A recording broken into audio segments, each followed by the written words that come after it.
If you're wanting to learn how to safely and correctly do your gel manicure at home, then you're in the right place. I'm Denna. I'm a certified nail tech. I specialize in natural nail health, and I'm here to give you my tips and tricks to nail your at-home gel manicure. Everything I'm using is from Amazon, so I'll have it all linked for you on my storefront. Okay, so we're going to start off with some nail prep. For beginners, I highly recommend doing a wet manicure with liquid cuticle remover rather than a dry manicure using cuticle nippers and an e-file. Those are more advanced skills that you can learn later on. If you're not careful, you can cause serious nail damage if you have improper technique. Here I'm applying cuticle remover and letting it marinate for 15 seconds. Then using a cuticle pusher, I gently remove any dead skin. Since we are using a metal tool, we want to be extra careful to prevent digging into your nail plate, so be sure to hold the cuticle pusher relatively parallel to your nail plate. Okay, so this next part is optional. I'm going to use this dual-ended pusher loop tool. I don't know if that's the name, but that's what I'm calling it. I know this might seem a little excessive, but nail prep is key when it comes to retention and application. So I gently push back the nail fold, and then I use the loop end to carefully remove any leftover dead skin and cuticle. Now it's time to shape our nails. I have a super detailed tutorial on how I shape them, so I'll link that for you to watch later. Next, we want to gently rough up the nail plate using a 180 grit buffer. And you'll want to use a light hand so you don't overfile. We need somewhat of a rough surface for the gel to adhere to. I like to use the corner of the buffer to get close to the cuticle area of the nail plate so we don't get any gel lifting in that area.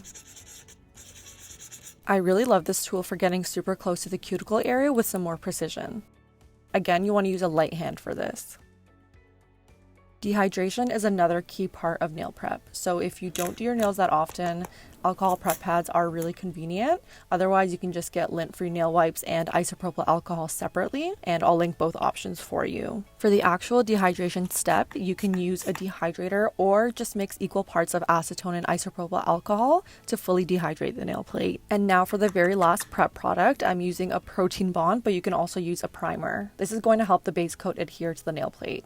Moving on to gel products, you always want to start with a base coat. I have no idea where I put my Amazon lamp, so I'm just going to use this one instead, but I will link it for you. You don't have to do this, but for beginners, I do recommend resting your hand on the side of your lamp for more control. Here I'm applying my base coat. As you can see, resting my hand makes the process a lot easier.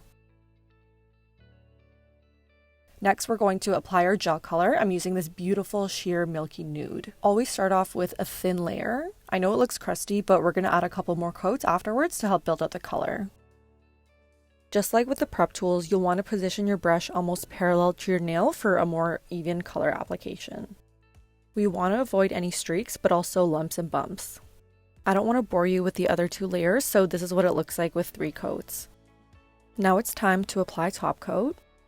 By the way, I usually do both hands at once, but just for the purpose of this tutorial, I did my left hand first and then the right hand after. Don't leave yet, we have a couple more steps left. Apply hand cream all over and really massage it in, and then finish off with cuticle oil. Cuticle care is super important in order to help maintain your manicure, so be sure to apply it twice a day. And that is how to correctly and safely do an at-home gel manicure. If you have any questions about the steps or any of the products, feel free to ask below. And don't forget to connect with me over on Instagram and TikTok as well.